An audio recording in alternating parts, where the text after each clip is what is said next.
ഇതിപ്പോൾ നമ്മൾ വീഡിയോ ചെയ്യുമെന്നുള്ളത് അത്ര ഞങ്ങൾക്ക് ഒരു സന്തോഷമുള്ള വിവരം ഷെയർ ചെയ്യുന്നതിന് വേണ്ടിയിട്ടല്ല. ഞങ്ങളുടെ ഒരു കുറേ കാലത്തെ ആഗ്രഹം ഇന്നലെ നമ്മൾ സ്റ്റാർട്ട് ചെയ്യേണ്ട ഒരു ട്രിപ്പ് നമ്മൾ പ്ലാൻ ചെയ്തിരുന്നു. നമ്മൾ ദോഹ ഖത്തറിൽ നിന്ന് നമ്മൾ നാട് വരെ ബൈ റോഡ് നമ്മൾ ഒരു ട്രിപ്പ് പ്ലാൻ ചെയ്തിരുന്നു. ആ ട്രിപ്പിന് ആവശ്യമായിട്ടുള്ള എല്ലാ ഡോക്യുമെൻറ്റും നമുക്ക് വിസ കാര്യങ്ങൾ, നമ്മളുടെ കസ്റ്റംസ് ക്ലിയറൻസിനുള്ള പേപ്പറുകൾ, നമ്മളെ കാർനെറ്റ്, ചൈനയുടെ വിസ നമുക്ക് കിട്ടാൻ വെരി റയറായിട്ട് ഉള്ള നമ്മളെ തുർക്ക്മെനിസ്ഥാൻ വിസ വരെ ഞങ്ങൾക്ക് കിട്ടി.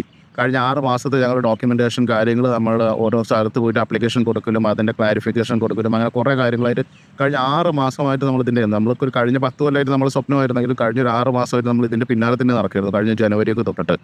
എന്നിട്ട് എല്ലാ പേപ്പറുകളും ഇപ്പോൾ ഈ കഴിഞ്ഞ ദിവസം സെപ്റ്റംബർ 3-ാം തീയതി നമുക്ക് ചൈനയുടെ ഉൾപ്പെടെ എല്ലാ വിസകളും, റോഡ് പെർമിറ്റുകൾ, കാര്യങ്ങൾ ഇൻക്ലൂഡിങ് കാർനെറ്റ് എല്ലാം നമുക്ക് കിട്ടി.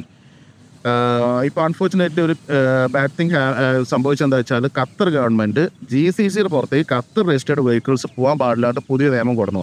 അത് കൊടുന്നത് സെപ്റ്റംബർ 1-ാം തീയതിയാണ്. ഞങ്ങൾ പ്ലാൻ ചെയ്തപ്പോഴോ നമ്മൾ ഇതിനുള്ള ഫീസുകൾ അടച്ചപ്പോഴോ നമ്മുടെ വിസകൾ എടുത്തപ്പോഴോ ഒന്നും ഈ നിയമം പ്രാബല്യത്തിലുണ്ടായിരുന്നില്ല. പെട്ടെന്ന് തന്നെയാണ് ഇപ്പോൾ ഇങ്ങനെ നിയമം വന്നിട്ട് നമ്മുടെ ഖത്തർ രജിസ്റ്റേർഡ് വെഹിക്കിൾസ് ഒന്നും GCCക്ക് പുറത്ത് പോകാൻ പാടില്ല. GCC പോകുന്നത് കുഴപ്പമില്ല, ഈ പുറത്ത് പോകാൻ പാടില്ലാത്തൊരു നിയമം കൊടുത്തിട്ടുള്ളത്. ഇപ്പോൾ അന്വേഷിച്ചിടത്തോളം അറിഞ്ഞത് അത് പെർമനൻ്റ് ആയിട്ട് അത് ബ്ലോക്ക് ചെയ്തു എന്നുള്ളതാണ്. ഇനി എല്ലാവരും പറയുന്നുണ്ട് അത് വീണ്ടും റീഓപ്പൺ ചെയ്യുമെന്നൊക്കെ പറയണമെങ്കിൽ, പക്ഷേ എന്ന് റീഓപ്പൺ ചെയ്യുമെന്നുള്ളതിന് യാതൊരുവിധ നമുക്ക് അറിവുമില്ല. നമ്മളെ ട്രാഫിക് ഡിപ്പാർട്ട്മെൻറ്റ് അന്വേഷിച്ചു, കസ്റ്റംസിൽ അന്വേഷിച്ചു, പിന്നെ അതുപോലെ തന്നെ ട്രാവൽ ഏജൻസികൾ അന്വേഷിച്ചു, പിന്നെ ഇതുപോലുള്ള റോഡ് പെർമിറ്റുകളും കാര്യങ്ങളൊക്കെ എടുത്ത് കൊടുക്കുന്ന കുറേ ആളുകളുണ്ട്, അവരൊക്കെ അന്വേഷിച്ചു നോക്കിയപ്പോൾ അവർക്കെല്ലാം ഈ നിയമത്തിനെ കുറിച്ച് വലിയ ധാരണ ഇല്ലെങ്കിലും അവരെല്ലാം പറഞ്ഞത് പെർമനൻ്റ് അവരും നമുക്ക് വേണ്ടി അന്വേഷിച്ചിരുന്നു. അപ്പോൾ പെർമനൻ്റ്ലി ബ്ലോക്ക് ആയിരിക്കുന്നു.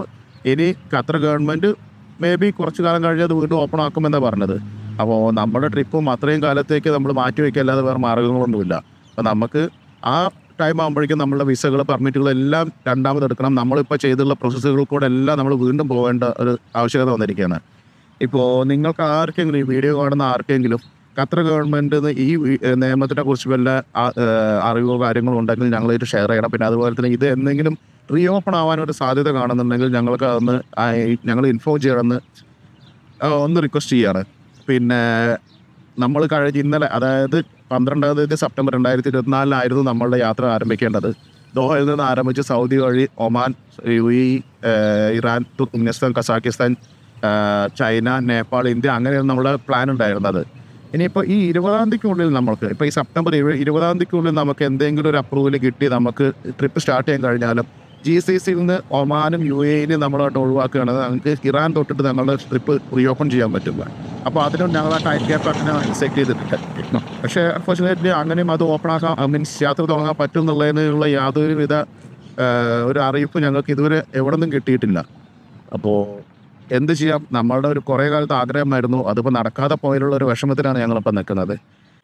ഇപ്പോൾ ഈ ട്രിപ്പിന് നമ്മളെ സഹായിച്ച കുറേ സുഹൃത്തുക്കളുണ്ട്. അവരുടെ എല്ലാവരുടെയും സഹായത്തോടെയും ഫിനാൻഷ്യൽ സപ്പോർട്ടും മോറൽ സപ്പോർട്ടും നമുക്ക് ഈ ഡോക്യുമെൻറ്റേഷൻ ചെയ്യുന്നതിന് വേണ്ടിയുള്ള സപ്പോർട്ടും കുറേ സുഹൃത്തുക്കൾ നമ്മൾ ചെയ്യുന്നുണ്ട്. അവർക്കെല്ലാം ഈ അവസരത്തിൽ നമ്മളൊരു എന്താ പറയുക, നന്ദി പറഞ്ഞാലൊന്നും തീരാത്തൊരു സംഭവമാണത്.